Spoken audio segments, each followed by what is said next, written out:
ప్రేమ ప్రేమ గురించి ఎంతమంది చెప్పినా ఎన్ని రకాలుగా చెప్పినా ప్రేమ ఎప్పుడూ కొత్తగానే ఉంటుంది. కానీ విడిపోయిన ప్రేమలు మాత్రం ఎప్పుడూ ఒకేలా ఉంటాయి. అలా విడిపోయిన ఒక ప్రేమ కథ గురించి చెబుతాను. ఇద్దరు కలిసి 5 సంవత్సరాలు ప్రేమించుకున్నారు. ఎంతో ప్రేమగా ఉన్నారు. ఏం చేయాలో అన్నీ చేశారు. ఎప్పుడూ నవ్వుతూ సంతోషంగా ఆనందాన్ని పంచుకుంటూనే ఉన్నారు. వాళ్ళ మధ్య ఒక చిన్న సమస్య కూడా లేదు. ఎందుకో తెలీదు, సడన్గా అమ్మాయి వీడిని వదిలేసి ఇంకో పెళ్లి చేసుకునింది.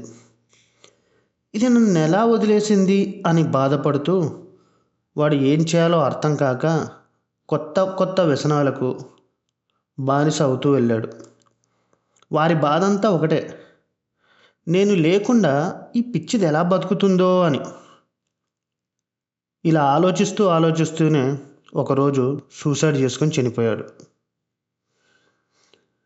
వీడు చచ్చాడన్న విషయం ఆ అమ్మాయికి తెలిసింది. ఏడుస్తూ బాధపడుతూ ఆ అమ్మాయి ఇలా అనుకునింది, నేను నీ లవ్ యాక్సెప్ట్ చేసిన తర్వాత నా మూతి నాకుతూ 5 సంవత్సరాలు టైం వేస్ట్ చేసావు. పెళ్ళి తర్వాత అదే చేసేవాళ్ళం కదా, ఏదో ఒక జాబ్ జాయిన్ అయ్యి ఏదో ఒక పని చేసుకో అని చాలాసార్లు చెప్పాను. కానీ నువ్వు నా మాట వినలేదు. నేను నీతోనే వచ్చేసేదాన్ని.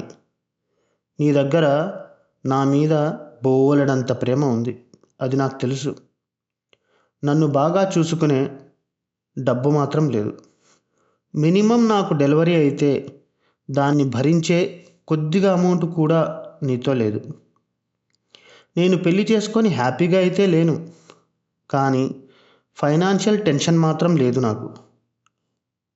ఒకరోజు మా అమ్మ చెప్పింది, మంచోడు మంచం నిండుగా ఉంటే ఏంటి, రూపాయి సంపాదించలేనప్పుడు మంచోడే ఆడవాళ్ళని ఎక్కువగా ఏడిపించాడు అనింది. ఇలా నిన్ను చూశాకే నేను తీసుకున్న నిర్ణయం కరెక్ట్ అనిపించింది. నీ ఆత్మకు శాంతి కలగాలని కోరుకుంటున్నాను. ఐ లవ్ యూ అని చెప్పి తన దారిలో తను వెళ్ళిపోయింది. ఈ ప్రేమగా ఉన్నప్పుడు బాగానే ఉంటుంది.